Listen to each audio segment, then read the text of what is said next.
We have experienced a global meltdown today in terms of computers crashing and airlines crashing and, people trying to get their travel plans together. It seems like we are in the middle of a complete mess. And Yeah.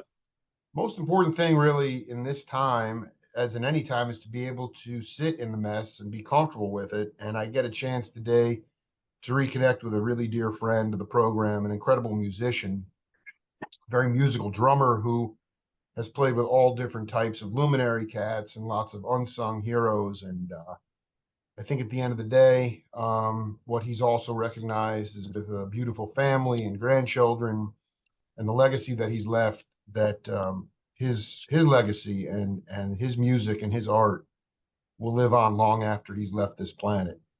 Live from Las Vegas, Greg Errico, welcome to the Jake Feinberg Show. Jake, it's good to be back here, and thank you for all the wonderful accolades. I guess, if you're around long enough, you just start accumulating stuff like that if you're a good guy.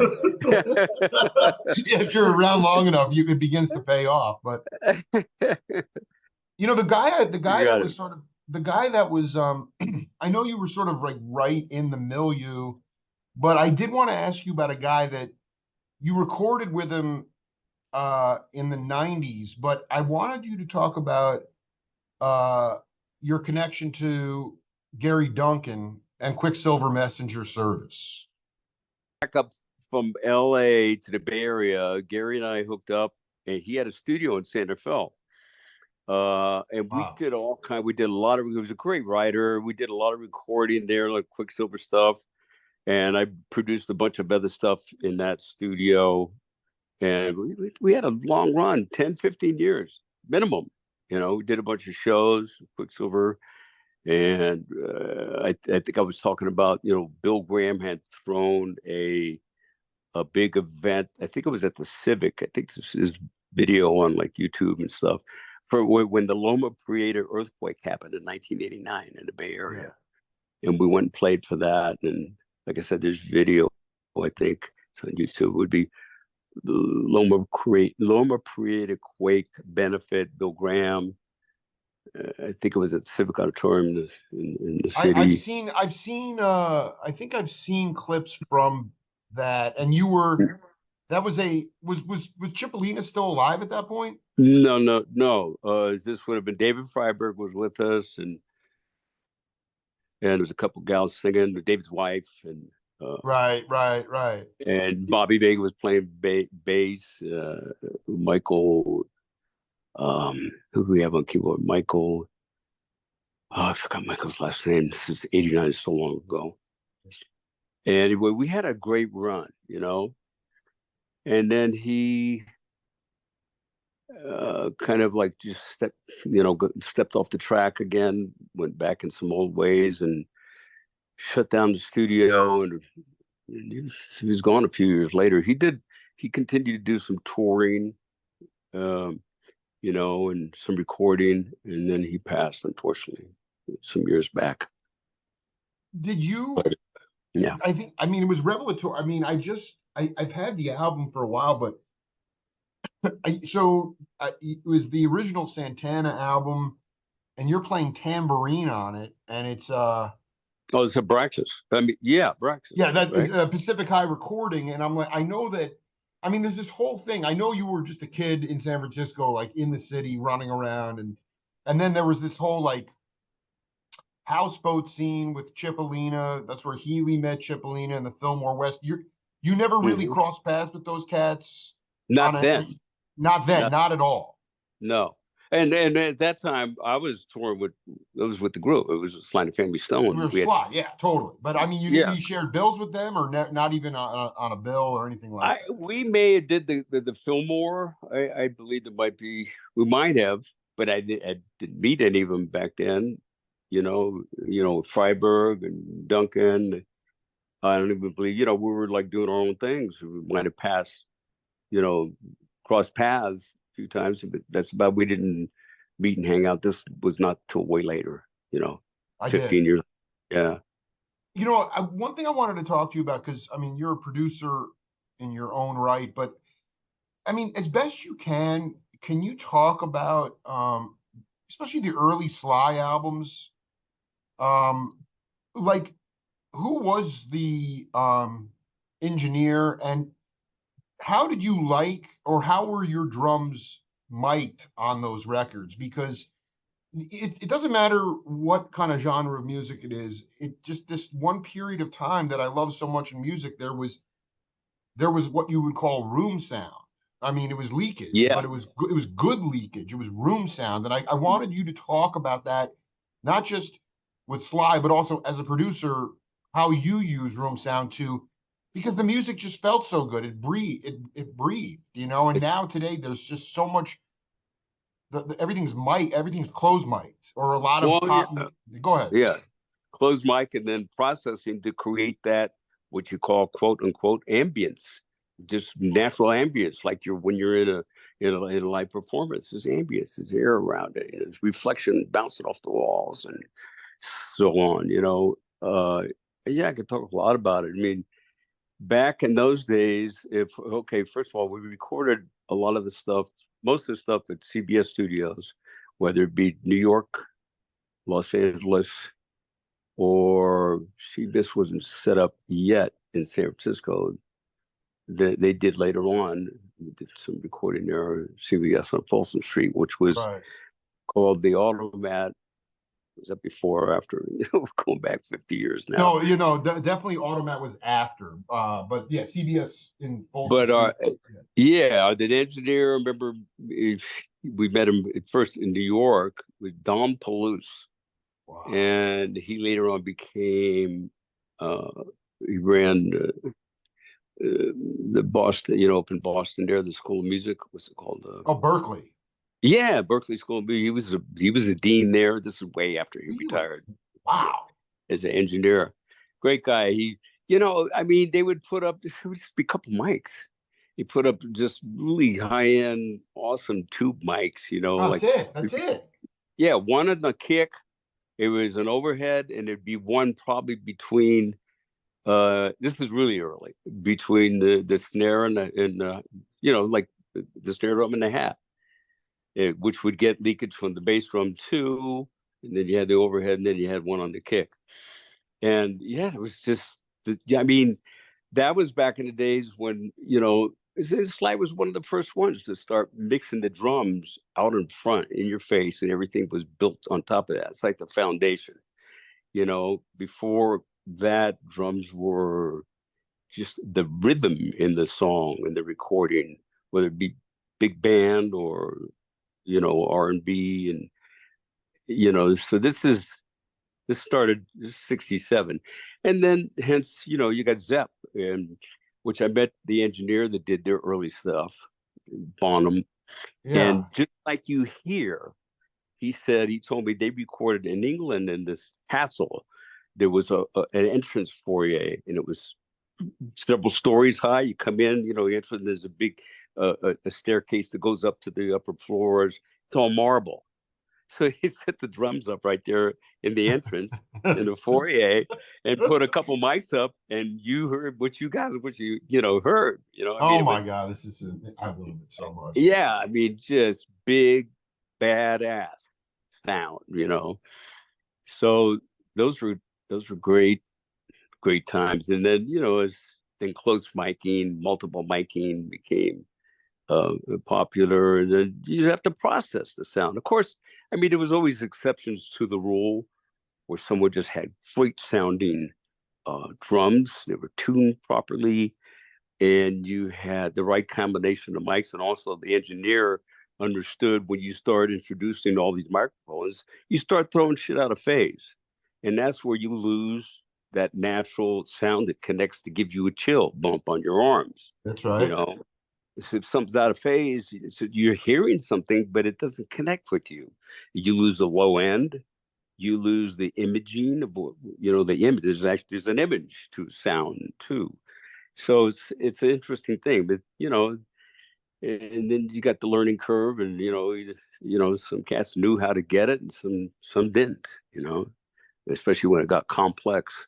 I mean, back in the early times, I mean, you could put up a mic, and if you were lucky, you just had it in the right place, and you flip it on, and you're good. Good drum set, good drummer, you know. But as things got complex and more sophisticated, then you had to start knowing what you're doing. Luck wasn't so much of a thing anymore, you know. Brother Rico, even though it was, I mean, I remember you when you went to LA. Yeah. I mean, did you try your hardest? I guess this is the thing because I recognize, we had all this burgeoning technology, and then people felt compelled to use it. Did you try to be a minimalist as a producer? Like in terms of like, I don't know. I mean, the greatest sounding albums to me have, it seems like, the littlest meddling involved, and that doesn't matter what genre of music it is. And I just wonder, if you tried to take a less is more approach, if there was an example of it, or there was an example of a time or an album you can point to that you're still proud of, that went against the Well, trend of like just like really getting just totally sterilized. I mean, after a while, you couldn't even feel the music. It just well, got so. yeah. I went through the whole process like everybody else. I always had engineers, and fortunately, pretty good engineers. And so, as new technology came out, new stuff, new equipment, new processes, you went from. I mean, I was there when we first did our first demos. It was on well, it was 2-track, but then 4-track was available. If you got lucky, you were able to find a place that had 4-track, and then within 6 months, the multi-track came out. Okay, Wow. so it was Wow. 12. I mean, 16, and then it went to 24, and you know, it. There are examples of just a mess with these more complex. I'll call them complex for less. I mean, in the old days, man, they set the band up and you put a couple of mics up on the room. You just kind of, oh, we don't got enough bass or the Exactly. guitar, and Exactly. they literally go out and move the mic over. You know what I mean? And that was it. I mean, it was cool. And you got those great sounds, from the early 50s stuff and the early 60s. Look at the Beatles. Look at some of their fantastic records. You have 4-track, baby, 4 tracks, and Absolutely. you had to lock into, as you added more stuff, you had to keep bouncing back and forth. You had to lock in, commit to that mix. So if you used all 4 tracks or 3 tracks, and now you're going to bounce the three onto that fourth track, so you could open up the other three again and continue to add musical instruments, vocals, whatever, string sections. You're locking in on that, whatever that mix is. You better get it right. But it was classic, live forever stuff that was recorded on with those procedures. So it's just So this is interesting. 67. You're talking about the demos you were making with Sly. That's when the two went from yeah, 4-track to 16. yeah. That explosion happened right then. Funny that you bring that up, because within this last year, I was up in San Francisco, down North Beach, and the Sure. place that we went to do some of the original demos was a little 4-track. I forget let's see, the building it's on Columbus and Kearny, on the corner there, and and Kearny runs into Columbus, and it all kind of merges there. And on that corner, there's a triangle building, and Francis Ford Coppola owns that building now. It's called Zetro. Uh, and back in the day, didn't own it, but downstairs in the basement there was a recording studio, and I remember, what was the name of the group? It was a vocal group from San Francisco Dude, that. I have chills on my arm. I'm going to read you this quote from Dan Healy. This is what you're talking about. You ready for this? He goes, Go, go, go, go. "This is so insane." We went in and recorded the album at Columbus Recording, which was in the Flatiron Building on Columbus and Kearny. It was Yes, owned by the Kingston Trio. In the basement of this Trio. That's 12-story it. building Yeah. this is the cool thing. It was a really great sounding studio. It had a fully balanced Langvin console. The Right. monitor speakers were 604s. It was the first studio in town to have an 8-track tape machine and a 3M 8-track tape. Most of the stuff Yeah. I did for Mercury. That's So you were in Columbus And Recorders that was owned by the it's Kingston Trio. That's so insane. it still exists. It's there. And this last year, I was there with my girlfriend, and I forgot how this all started. Oh, I'm in the restaurant. I'm in, Coppola's restaurant upstairs eating. Oh, And sick. we start Oh, talking to the guy, and I go, geez, there used to be a recording studio downstairs. And he's going, let me get the manager. He goes and gets the manager, and he goes, the studio is still there, baby. You want to go down and take a look? I said, are oh you my, kidding me? oh And we wow. went downstairs, and I filmed it on the phone, on my iPhone. We walked around, and I was just couldn't believe it. It's a small studio, and it's all still there. There was uh, some changes made where Francis would have a screening room in there. He put one in, but the original room is there still, Oh my and God, the this is control making room. my day. This is making Yeah, my day right now. it's unbelievable. I got chills just thinking about it. Yeah, Hold on. So yeah. so that now it's been partially converted to you were eating dinner there. And I then you was were like, eating upstairs. Yeah, and, and you're like, yo, is you this, by know. the way, I recorded here originally with Sly. Is the studio still there? He's like, let me get the manager. This is Yeah, unbelievable. yeah, I'll send you. You remind me. I'll send you. We walked around and filmed it on the phone. Oh, As we're walking around, so eerie. he's catching me going, God, look at that! Oh, this is the room. This is the studio. There's the control room, and it was unreal. Dude, the Kingston Trio really gave back too, man. Like that was the Yeah, thing about they were so loaded. They had a lot of money and they gave all that money. Well, they gave a lot of it back to the music scene, even though yeah, yeah, there was yeah. nothing folky about. So, what do you remember about? You just did the demos there. You didn't actually record your first album there. No, no, no. We did a demo. I think in those demos, one of the songs I think was called "For Real." For real. Yeah. Was ended up on re-releases where they go back and they find Yeah, tapes, they fill out. Yeah, yeah. and your demos. It's just, so it's out there floating. So from that room, okay, yeah, And I cannot record, believe you were down there with an iPhone. Like it must have yeah, been surreal taking video of that place, dude. it was, it was And very that was, cool. and you're gonna say that was like '66. When did the band actually form? But the band started December of 1966, okay, and we, we rehearsed we were first the first day we all met each other. We didn't even play. We just talked about. We're all like checking each other out. This is going to be cool, This this is at a time where there were race riots going on, okay, All day. and Yeah. assembly, male, female, black, white. And we had the biggest smiles on our face going, okay, yeah, we could do this. This is what we need right now, you know. Screw all this craziness that's going on. This is where it's at. And music was the tool. Music Well, was I mean, common. it was also like, I mean, there was no band that enthused more social consciousness into their Yeah, lyrics than your band. I mean, there it was social justice, but it was also yeah, like be real, be human. yeah. Um, I mean, there's It- so much going through my head. We talked about this like 10 years ago, the first time we did the interview, and you were so articulate about it. right. And then you just brought it up again that just triggered I flashed on it. And are you gonna you talked about the drums, you know, obviously Morello had an impact on you, but really like Mm, when you go back and listen to drums on any kind of record, no matter what style of music in the 50s and whatnot, it was an accompanist instrument. It was meant to just sort of hold the groove together, but it wouldn't necessarily even translate sometimes on recordings, bass drums, that kind of stuff. And Well, then you the early rock and roll stuff, like Little Richard. I mean, so mid late 50s. yeah. Drums and the bass were important in those early rock and roll records, and so guess what? It all came from the acoustic bass. It's upright bass, not a Fender electric bass. This is Explain that. all, Explain that.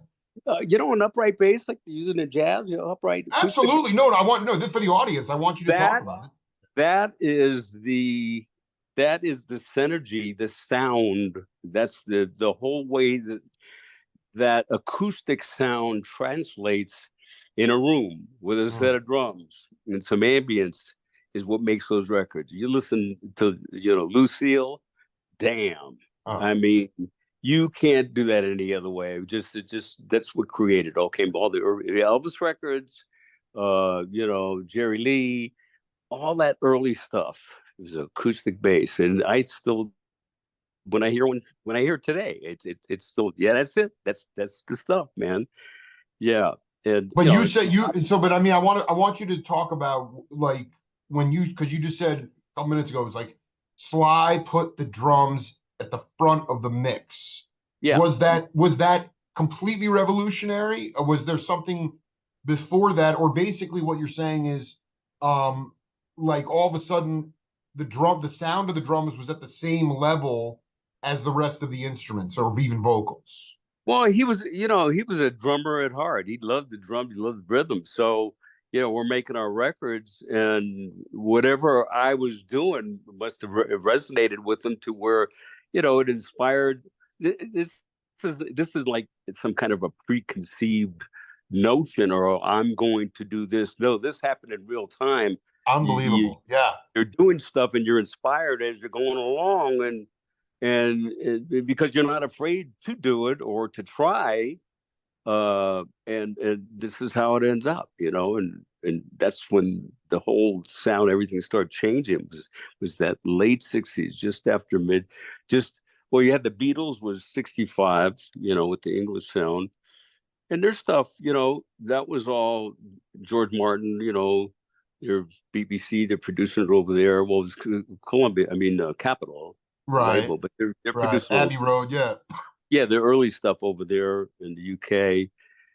And that's when things, it was all changing. You What had, about what about the Stones? Like I know you worked with Bill Wyman, but they were on the scene early. The Stones were on the scene early. I yeah. wonder. Yeah, I'm curious about. So I mean, it's what's interesting is like only in hindsight did you recognize that your drums were at the forefront, or was that when that stuff started to get radio play, people were commenting on how present you were in the mix? Well, but it was just a period where everything was changing, and that's what was going on. Right. I mean, and you say the Stones, rock, premier, the ultimate, rock and roll group. I mean, amongst a handful of others, but and Charlie was the jazz drummer. Right. He was a jazz drummer. You have the fanatical, yeah, totally. That's where he came from. He came from jazz, and he continued to love big band, and even went out toured once in a while with his own thing. But he was a jazz drummer. Ironic, huh? This is the ultimate rock and roll group. And my friend, God bless Charlie, my friend Steve Jordan is playing with them now. He took Charlie's Wow, place, Charlie, wow. and he's doing it. Charlie and Keltner. I mean, those, he was almost like a jazz snob. I mean, he was just like swinging so hard, and then here Hey, he is. dig it. All the Motown stuff, all those guys that they had got to do all those sessions, they went picked they picked the best musicians they could find in town back there in Detroit, Absolutely, and they were all absolutely. these were all cats from jazz roots. You know, Okay. it's funny you bring up the Lucille thing because Bobby Hall, the great percussionist, Hmm. she was in Detroit as a young girl, and she would sneak into Motown and Yeah. look through in the booth, and there's Jamerson on upright, just cooking on upright. Yeah. Like I mean, Yeah. these guys were jazzers through and through, man. Yeah. That's right. Well, they could keep solid time. They were more apt to keep solid time, and good, strong, powerful. You'd lock a groove, and so that's the mainstay. That's the fundamentals of all that early stuff. That it had those attributes in it, and that's why that stuff just lives on. You put it on, you go, okay, that connects right now. It's breathe. No, it feels like it's like the heart in the lungs. It's just like breathing. It doesn't Yeah, feel like it's not like you're on a respirator. It's not synthetic, is what I'm trying to get yeah, at. yeah. I was going to say just going back. So the cat. I'm sorry, I don't remember his name. The dean at Berkeley, who was the engineer. Did you meet him at the first recording session, or the first? Yeah, Was this? Yeah, he was our early guy when we went back to New York. We met him, and then there was see, it was Don Palouse, and there was what's his name? He did oh he was these were all staff CBS engineers, interesting. which were they were high level engineers. These guys, knew what they were high level engineers, but all very different personalities. The other guys, I'm trying to how Hallie, Yeah, Roy, yeah, yeah, Hallie, yeah, yeah, yeah, yeah. That's Roy. Hallie. Go ahead. Okay, he was one too. He was very more sophisticated, more straight, narrow. You had a relationship with these guys, and they had to get your music, even though if it might have been different, it's something new. They're used to recording. What was Pat Boone in those days, Absolute, dude. Your or, name. or No, first was Roy Hallie, right? we're coming in from like, whoa, but they got it, they got it, and just and I had and so studio drummers would play relatively easy, okay. Uh, I'm coming in like I'm playing live and I'm fucking slamming, okay. And so that's what right there. I Love no, it. Yeah, exactly, dude. yeah, no, don't you change. I'll figure out how to catch that sound. They knew Wow. not to say, okay, Greg, you got to play easy. You got to play soft. No, it's too loud. You're leaking in all the mics. You're distorting my fucking microphone. No, no, no, no. They knew enough to where, like, as things were changing, and also there was new things happening. So these guys were hip. And so I want to be in the new. I want to be in the now. I want to be part of this change that's going on. They were feeling that. They know these weren't like they were these guys had been around a while already, so they were into it, and it was a good thing. Right Well, place, it's right time. interesting. It's so interesting you talk about it from the musician side because, again, bringing up the great Dan Healy, when he was first getting into the studios, I mean, Mm-hmm. Roy Hallie was born in 34. That's a different generation than you. I mean, these guys Different, came up through World War II. yeah. They didn't understand the long hair and the No, hippie movement. And so Healy, like as an engineer, as somebody who was kind of in competition with them for jobs, well, they Dan worked with the yeah, Dead. He came later on. He was their engineer. absolutely no, but it just Yeah, it's funny that and I, they were accommodating you. You were bringing these. They said, Greg, don't worry about it. You're playing with heavy volume. We'll catch that sound. yeah. But from an engineering point of view, they were really tough on your generation of engineers coming in because Now, they just yeah, back in the day, we didn't. I didn't know Dan then, Dan Healy. I sure. met him way later on through Mickey, hanging with Mickey, and Yeah, of I course, figure like Apocalypse Now or something probably. yeah, way later on, and we worked together quite a few times back, like late '70s through the '80s and so on. So I didn't even know him back in the late '60s. It's just funny the So parallels of because he was coming up right then, right when you were. It's cool to hear this sort of parallel track. Did did you ever early on? I mean, I cannot. Maybe there were minimal baffles. When you were never in a drum booth recording with Sly, were you? yeah, we did all that, you know, through all the different times and sessions. I mean, hundreds and hundreds. Hmm. We would try different things. Um, and I think I've talked about this before. Uh, not so much the early, when we started recording hits and stuff. You know, I would go back. We'd cut tracks, and something that was going to be a single, not the album cuts. We'd leave them as we recorded the basic tracks and the original sessions. But on stuff that was ended up to be a single, the last thing that would happen before mixing is I would go in and recut the drums. Wow. So now I'm putting a set of cans on. There were no click tracks in those days and nothing of that. So I'm just putting in the back my original track, the time. And of course, everyone's locked into the time and everything.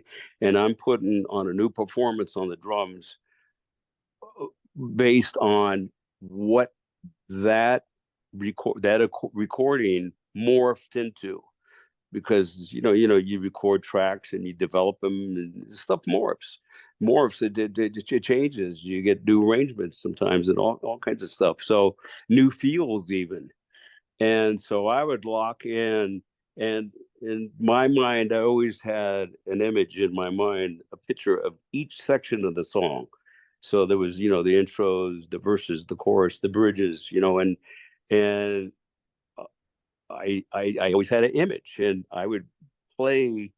It was part of what I felt, what I seen, what I played, what you heard, and so that's probably why, like, a lot of times some of those performances are just so locked, because this is what it's going to be now. This is the arrangement, the vocals, the horns, everything, the breaks, the fills, and I'm locked into it. I do a couple of passes, lock it down, and then they'd mix the songs. That's on every one of the singles we did, and including one album cut, which was Sex Machine. So the drum solo in Sex Machine I did after the fact.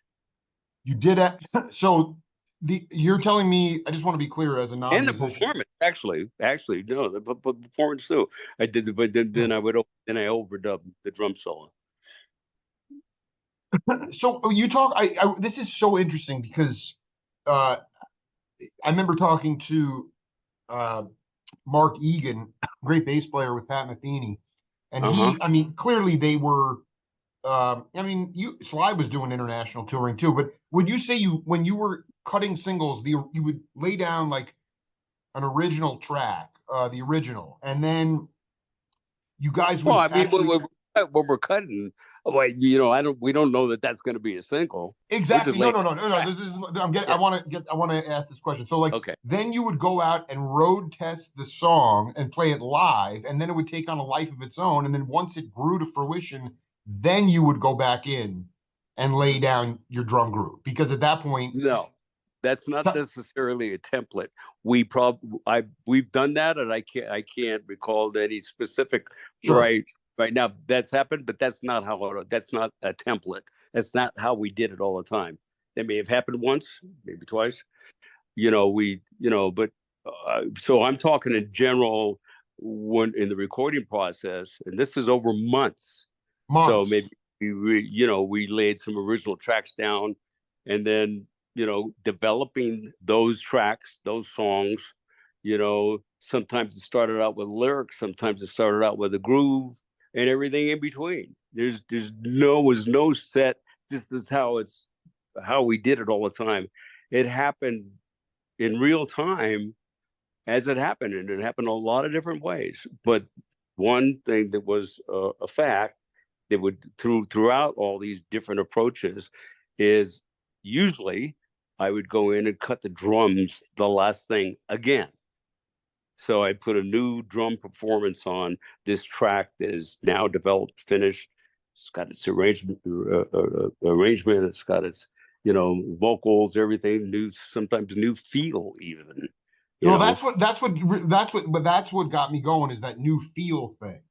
And Hmm. that to me is fascinating where it's over months of going into the studio and was it sort of a democratic I mean I could sort of envision Sly constantly changing up stuff or would Graham or even you come and say hey I got to let's play or just you would was it a democratic way in terms of how the songs would eventually change in terms of groove and feel? Yeah, it was pretty much we were on the same page with all this stuff. Wow. It was not like, oh, we're gonna do drums. No, don't do the drums again. No, man. Yeah, it was, yeah, right, right. Again to say right. No, it was just like it made sense because the songs from the original tracks, like I said, and if it didn't morph and change feel or arrangement or whatever, we would do it sometimes just for sound, just to really focus in because this is going to be a single. So this can't be, oh, I wish we would have done this better, or we should have that, or should have this. No, we didn't should have anything. We did.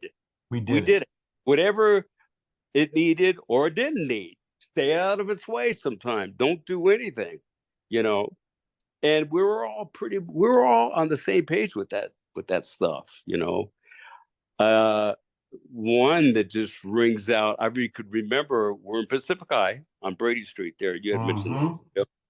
And Larry was there, B. Freddie, Sly, and I'm doing the track again for Sing a Simple Song. Okay.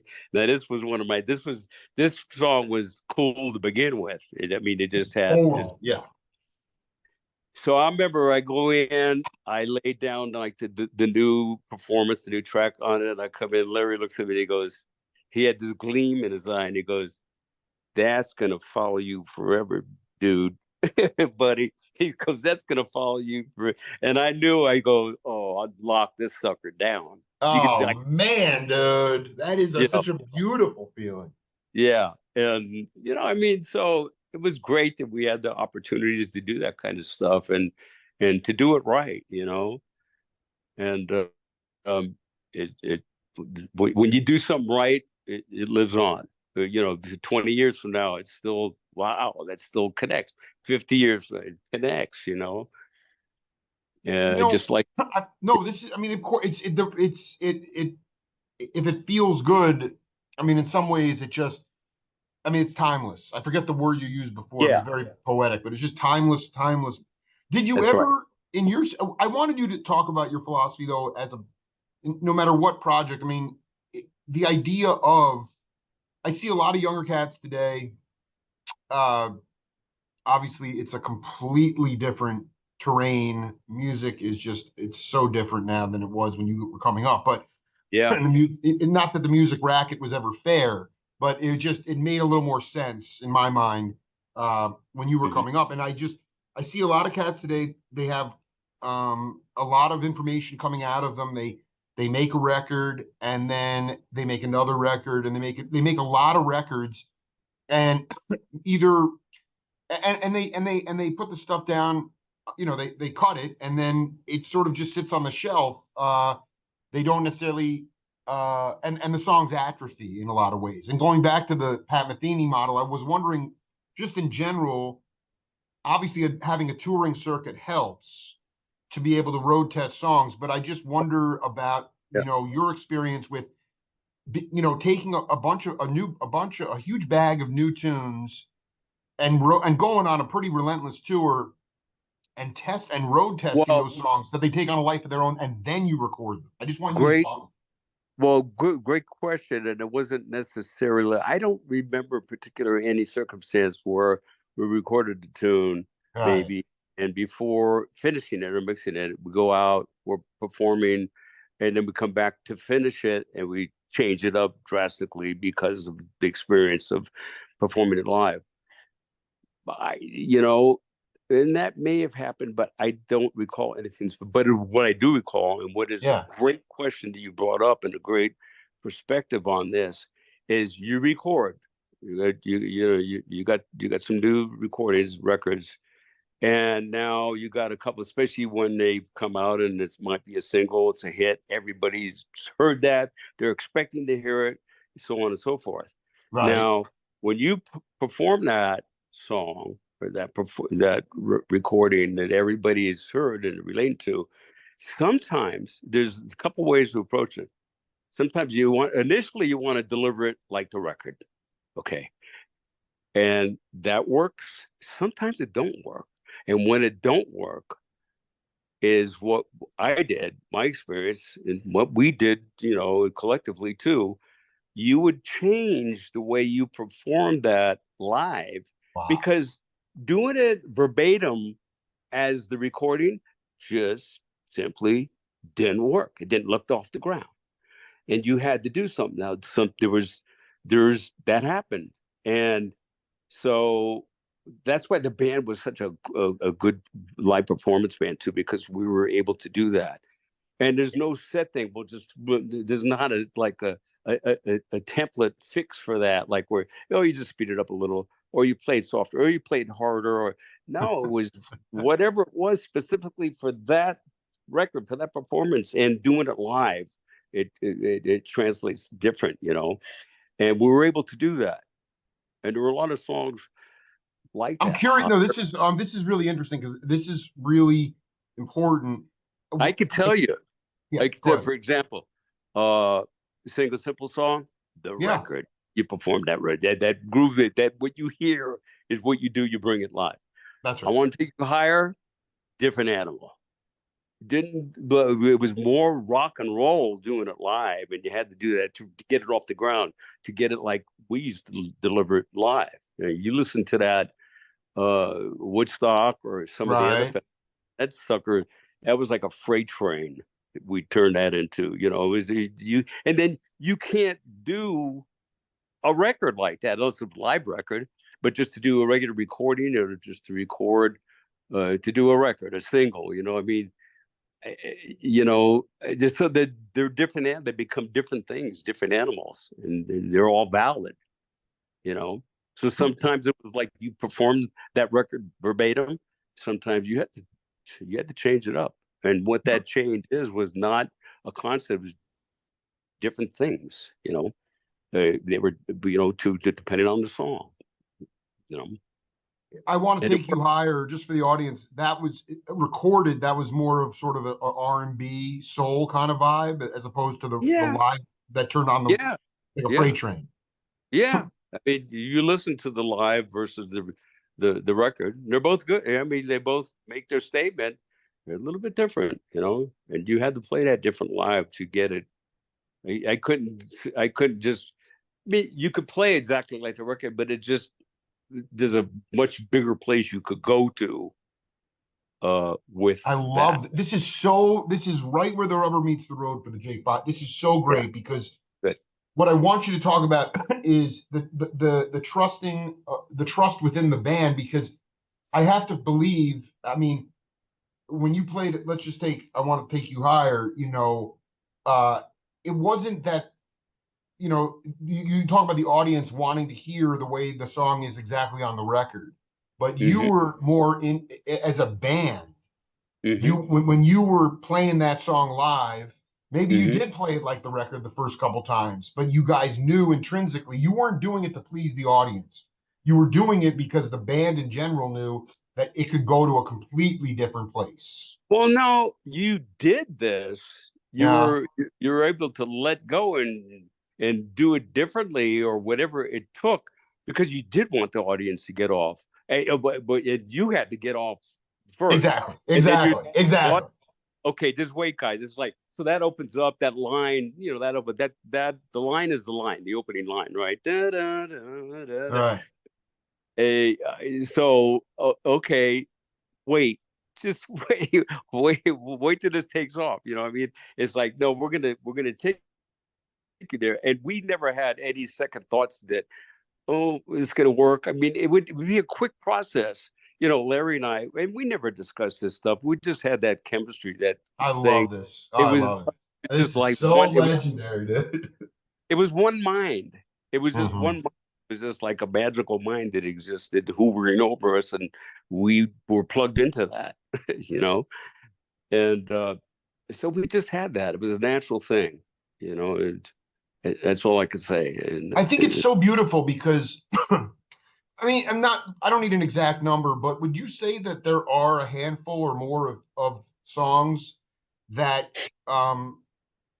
where this played out? I mean, it wasn't just one or two, it was like a bunch of songs because ultimately, like, my vision of the way I'm envisioning it is that, you know, you guys are on stage at the Fillmore or Winterland or wherever you're at, and like right, you say one brain. So, you're playing a tune that you just recorded and you're playing it the same groove that felt good in the studio, but you're not, you can tell the audience isn't, or it's a little bit distant, it's not working.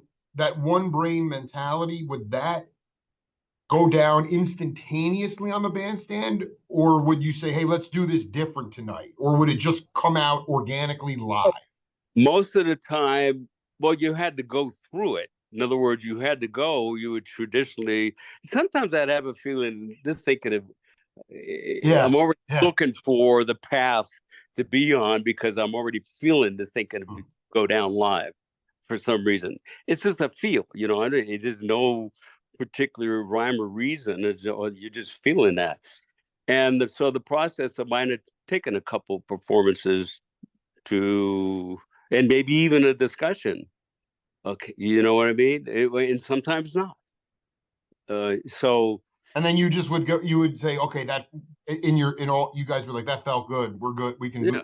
yeah, We'll just move forward on that. sometimes you had the opportunity to say all that, or sometimes you didn't. You just did it. Yeah, you It's just just didn't know. like, That's what I mean. You didn't, there were no words needed. It was just moving yeah, forward. Yeah, it's good. yeah. It wasn't like a military thing where you had to, we just had, well, when you got chemistry, that's what happens. You don't have to discuss, or you don't have to anything. You just do. It Yeah, just right, happens. right, It's just, right, right. you know what I mean? That's called chemistry. Well, no, and it's also called, like, when you talk about love as a verb, like that's Yeah, action. It's action. It's just action. yeah, There's yeah, no words. yeah. I wanted to read you this quote. Obviously, I've continued to woodshed on this program. And this is from, well, I'll tell you who it was from, but I'll read you the quote. He said, I was staying with Dougie Roush, and I also stayed with Greg Errico up in Burlingame when we were doing some of the Betty Davis record. Greg is a great player with a great attitude. I did a show with Sly when I was with the Voices of East Harlem, and everyone was saying way before the show, quote, watch that drummer. That guy's out of sight. And they were right. And then getting to meet him and play with him in his house was mind blowing. And that cat, Dougie Rodriguez. Oh yeah, All right. And yeah. we connected on Facebook. And, I'll tell you, he burrowed. I mean, he was really close with Dougie Roush. And I know you were as well. And I just, you Dougie know, introduced him to me, and yeah, yeah. what was the name? Mandrill. That was the name. Well, was he in Mandrill? I thought he was in, he said No, no, Voices of no. East. Yeah. You got to twit. Rodriguez was in Mandrill. Rouch, Dougie Rouch was in Voices, and that's how Nailed it. Carl. You nailed that, dude. Holy cow. Yeah, You're so spot. Well, he said that he said he for a lived with minute, me. Yeah, yeah. I mean, this is I guess at the end of the day, man, I wanted you to talk about, you know, where you like how proud you are of. I mean, you seem to have a very kind of cool philosophical perspective without being like in an ivory tower. You recognize when people have had have had a lucky life and a good life, and there's ways to earn that, and there's ways to cultivate that. And I just wanted you to talk. I know you're going to go overseas with your family and spend some time in Italy and stuff like that. I just kind of wanted you to talk about how you continue to stay grateful, and ultimately, if you could talk a little bit about um, if you moved from the Bay Area to Vegas because you still only know one thing, and that's to play music. And there's more opportunities to play in Vegas. yeah. Well, first of all, I mean, I'm blessed. I mean, to have all those, to come to the time period that I did and have the experiences and be involved in and out of all the different things that I've done. I mean, I'm grateful that I was able to get through some of them. Because some of them were pretty challenging, I bet. but and at the end of the day, I just let it go. I mean, this was I started playing when I was 14. I loved the drums from when I was a little kid, but when I got my first kit and started actual to practice and to learn how to play, I was 14 years old. It was when we started the group, I was 17 and a half. 3 years later, and 6 months after that, we're on the road. So it was amazing. I mean, I definitely, I have to think that I was at the right place at the right time, and made good choices. I made bad choices too sometimes, but most of them were pretty good. And I tried to also realize and embrace other parts of life, not just the music experience, which was a natural thing. But there are there's family, and there's you know raising kids and all those things, and I tried to spend time on all of those, and it's paid off in the way that I'm glad I made that decision. And Mm. again, that's a feeling. I was Yeah. feeling. They should do that. You know, it relates back to when we're talking about musical things. It was the feeling, man. We just did it. We didn't talk about it a lot. So, you know, I guess for everybody, I mean, I think we're all born with that thing. Listen to that inner voice, that gut thing. A lot of the right path, the right decisions are there. But you just got to grab them when they pop up. Don't ignore them. Don't challenge them or argue with them. It's do it. Do you feel like you're able to talk to your grandkids if they're old enough to sort of like Yeah, in this age of instantaneous information, and there's so much noise and there's so much. I mean my older daughter just got in, she got a full ride to Princeton. She's going to Princeton next year. And yet, fantastic. and it's just like, but she's still just like any other kid. I mean, the information and the noise is so intense, and yet I love your generation of musicians, and I just love your vibe because really it was all about intuition and instinct. And when you look at the people that you played with, obviously you were an incredibly good drummer, and rudimentary drummer, but and a field drummer as well, but you were also like a really awesome person. So like that in itself, I've been one thing I've learned from my friends on the road these days is that much better to have a very competent musician who's a great hang as opposed to Hmm. somebody who is a monster but a total train wreck personality. It brings the vibe down.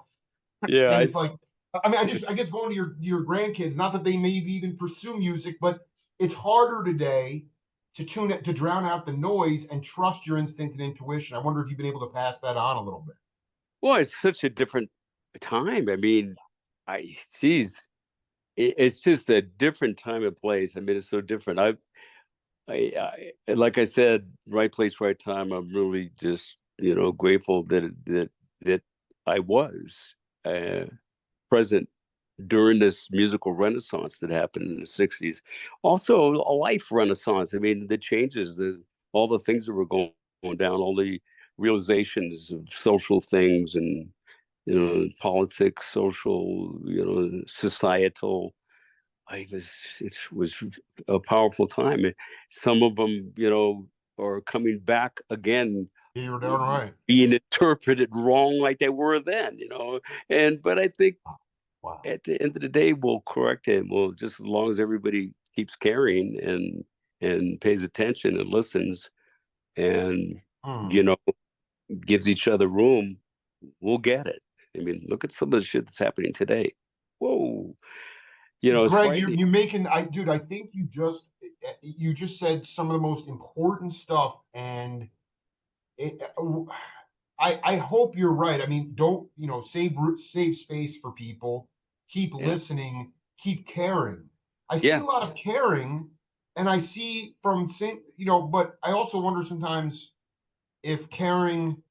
Anyway, that's a whole other subject. I wanted you. I actually did want you to talk a little bit about the desire, because the other thing that I've since we last talked, I mean, it's incredible. You talk to young. I mean, the other thing about Sly that was so invigorating was that the cost of living was so reasonable.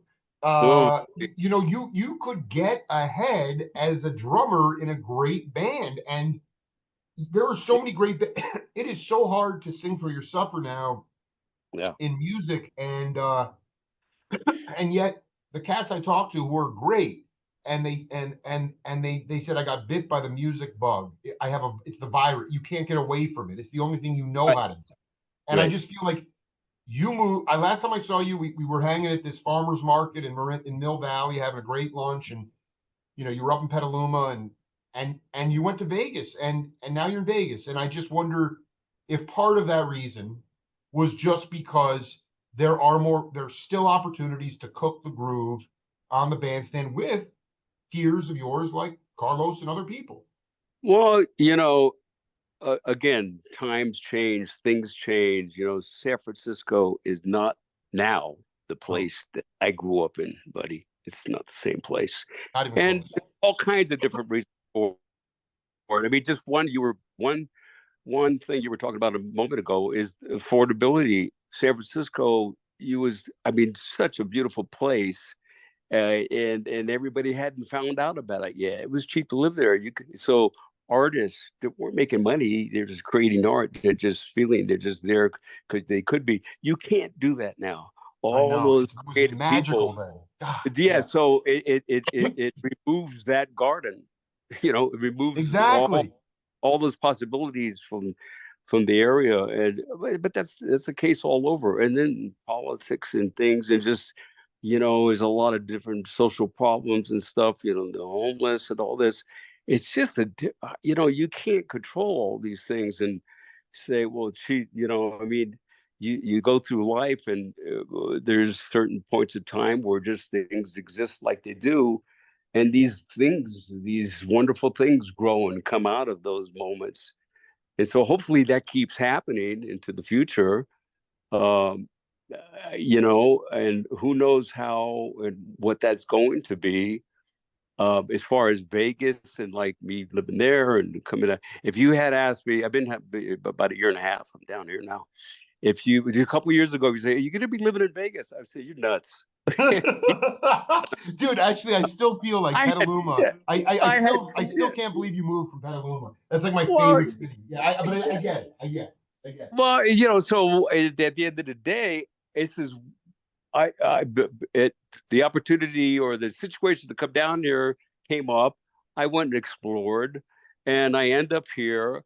And I know, okay, a lot of my friends now that back in the day, you couldn't get people. I mean, we played in Vegas way early on as we're just transitioning into going, do concerts and big, things. But Vegas became that's no one wanted to be in Vegas. No group, no artist wanted. This was the end of after the end of the Rat Pack era when it was cool. Absolutely, And, absolutely. and Yeah. now it's the last place you wanted.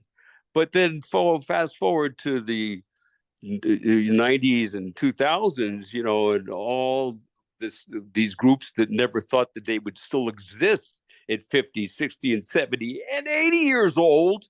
Look at Mick on the stage, run 82, running around like he was when he was 30. I seen him just recently. It's just unbelievable. I asked Jordan, I go, so Steve, what Yeah. about Mick, man? And all he pauses and he says, all I can say, Greg, is he's an anomaly. And now That is this the best anomaly way to see. keeps He is a total, yeah, let's, because he's I just don't know an anybody else that could do that, man.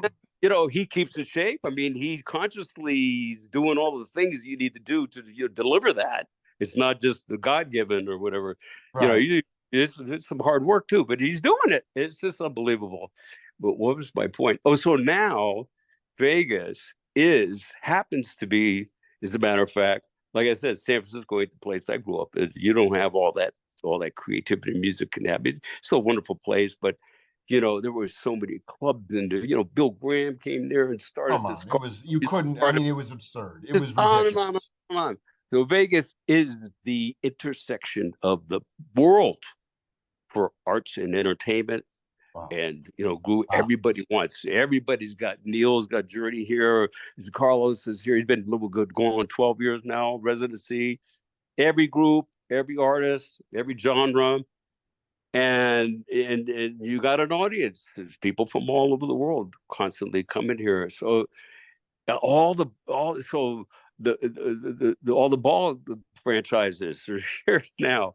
All the sports, racing, the car, the NASCAR, all the Like a big hockey team, the Yeah. 500 is here. I mean, it's just the place. So this is way beyond. After being here, it's way beyond the challenges that I thought would be like issues for me don't exist, and there's way more great attributes than I thought. It's not about the strip and the lights and the flashlight. It's actually places to live here. Well, like there's a whole other side. It's incredible. I happen to be back in Red Rock Canyon. It's like living up in the Colorado, in Colorado up in the I mountains. mean, when you get back from overseas, I'm coming up to see, I gotta see that place, dude. I mean, I that look is, at I look at back at me to the west, and I mean like at the end of civilization. They can't build back. This is all national park and state park. I got these huge, powerful mountains, and I look to the east, the other way over my fence, and there's the strip, 30 minutes away down there. So I got these contrasts going on that are just like, I couldn't have planned it any better. I couldn't have created it any better. It just happens to be. So I'm just digging it. And I'm going to put together, I want to do, I want to put together a residency, for lack of a better term, and just doing the old songbook, our songbook of Slime Absolutely. Stone. And I want to do, I mean, you got the Sphere, you got all this high tech, new age presentation of music or whatever entertainment. The Sphere is unbelievable. I had gone to experience. You were aware of the Sphere? Very aware of it, just Okay. because obviously they're the luminary bands that have residencies there, you know? Well, yeah, I just recently, I had gone to see this just to experience it, just the Sphere, and it was an hour and a half. So they played this movie. It was just, it's beyond description. It's I just, know it is. I know. No, yeah, totally. Yeah. you don't look at images and hear things. You are in them. You are part of them. You experience it. It's really amazing, and it's done on a very high level. So then, the Dead's coming down there. So I got a hold of Mickey, and I hadn't, we used to hang out a lot and do a lot of Oh things together yeah. years ago. And so I hadn't seen him in about, I don't know, 15, 20 years maybe. And so he hit me back. He set me up with a suite there to figure I would see them. But it was just amazing. I could send you videos I just took with my iPhone. Oh my And God. I'm so happy to hear you guys reconnected, man. oh, it was great. We had a fantastic time. And And John, Greg, before you go, I want you to push back on me on this, okay? Because this is okay. So, and maybe this was happening in 64, 63, but you're going to have to push back on me, okay? And again, let's just be clear. okay. You did your time in the right time, and you created original music that came out of the community that could be commodified and monetized in its own way. And now you're talking about Vegas being this epicenter of the arts, and I get it, okay? Like, but to me, the Greg Errico, and again, you're not, you're not 17 in San Francisco anymore, but it's No. like where the thing that gives me that only irritates me a little bit, quite a lot actually, is that I don't care if it's Journey, I don't care if it's Dead and Company, I don't care if it's U2, I don't care if it's Fish or it's Carlos. There's obviously a huge hub there. People are coming to hear the music. It's the same music that's being played from 50 years ago. And it's my question is it, do you still have faith, or do you still believe, and I'm talking about stuff that could actually be cultivated and you could make a living doing it?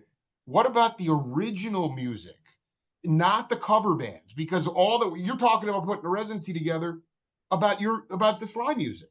So it Yeah. has, in today's world, it has to be recognizable. And all I'm after these days, all the friends that I go on tour with, they're playing original burning music, and yet that seems to be the outlier. When you were coming up, it seemed to fit exactly with the time. So you can push back if you want, but I want to know if there's an organic original music scene there. Well, in what I'm going to do, you're talking about, or just No, I'm what just I? saying, like everything that you're talking about, Vegas being this epicenter of art. Yeah, yeah, But the music is all familiar. The music is all, I don't want to say tribute bands, but they're just going through the same stuff they did 50 years ago, as opposed to all the bands that came out of the Bay Area that were yeah. But completely new. just if you're able to deliver that, what you did Right, 50 years ago, and well, whether okay, here's a good example. So, like, whether or not, so you got fans that were there and that have right. emotional connection to these songs, they're going to listen. If the band has that magic still, and it's interpreted a little bit different, but it's the magic, the same magic that you had to have then to create these things that lasted for decades after decades, these songs, these performances. Um, you also, and if you could still, if you still have that attribute, the fans that weren't even born when this music was created will feel something. There will be a new synopsis created between them and the group. Interesting. And and the performance. that can't be scientifically quantified. You just that's something that Yeah, you're riffing on. That's a e- beautiful thing to say. exactly. And Yeah. so it's funny, but that exact like going to the Sphere, which is a whole another level of experiences going on than just a No, I dig that. and the That's more Grateful 20. Dead do Yeah, what they yeah, do. And yeah. there's nothing different. They're just still just doing what they're doing. But this just that alone, the fans are, full, their stomach full. They're happy. But this whole other level of experience, whether that or just in one of the theaters or one of the big auditoriums, and that band, I went to see Chicago about 2 months ago, and they're delivering, there's a couple of original guys, and they're delivering those hit songs, and the people were digging it. Now, that audience, sometimes you'll see a mixed audience, young and the old. That was primarily old. The And Grateful but I want to Dead. go back to this. This is really important. You said the Wait, young wait, when wait, you wait. Let me yeah, finish go ahead. one Yeah, thing. go Wait, ahead. Yeah, hold your thought. The Grateful Dead. There's the old the audience, and there's a bunch of kids there too, yeah. digging it, dancing, letting go in their own way. New experience. They were never around. They weren't even thought of when they were doing, and they're doing the same thing. Okay, so there's something that you can't explain there that you have to understand, and you got to keep those people around you and stay connected to whatever that element is that you're bringing. And it's different for different artists and different groups, whether it be all about the songs or just all about the performance or just all about just showing up and just creating the vibe for those 2 or 3 hours. It's different The stuff. well, I mean, it's, and I just want to be. I love that. I really just that's what I want to hold on to is this idea that even though yeah, some bands have older crowds or mixed, whatever. It's that Hmm. those hungry younger cats are going to be able to intrinsically, if they're artists or musicians, and they can uh, what's the right I forget the word you use, but they're going to be able to create new stuff based on their feeling of that stuff that continues to be played today. Yeah, yeah, an experience of just being present. And it's it's kind of like an artist painting a stroke on a piece of canvas. The great artists, I bet you, I not bet you, the great artists were always able to. You start something, and then you're looking, and that's something started to appear. It may not have anything to do with what you started, the stroke that you started, and then it's so powerful that you have to be open enough to go, holy shit, and you grab onto that and you let it take you to where it's going to be, and you just complete it. You're just a conduit. It is just like music and songs, and they're passing by you right above your head all the time. And if you're looking for something, you go, oh wow, you grab it, you pull it down, and you develop it into a finished, complete entity. Well, it sounds like the recording process you did with Sly a lot of the time. It's that same thing. Yeah. Yeah, they're all part of that same thing. Ultimately, being a conduit and just letting it take you where it's going Yeah. to take you. I love that vulnerability. And again, I think for younger kids, Some of the uh, greatest things yeah, that exist today are technologies or artistic things or technical things that are created are byproducts of the original thing that particular person was going after. that's right.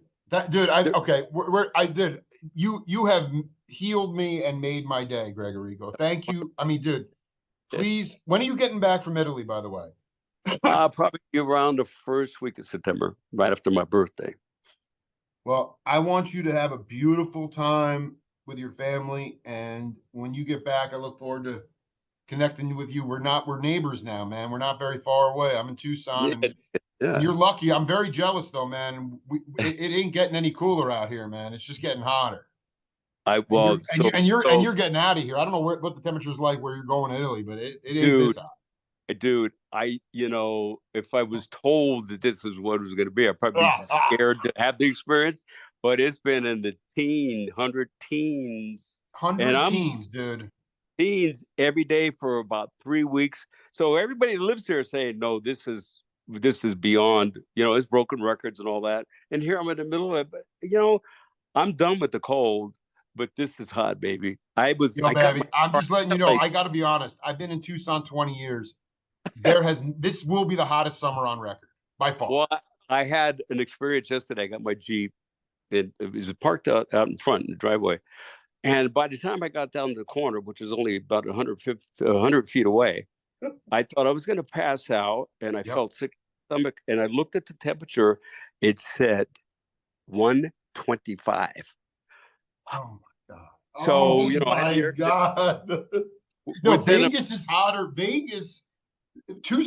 Phoenix is hotter than Tucson, and Vegas is hotter than Phoenix.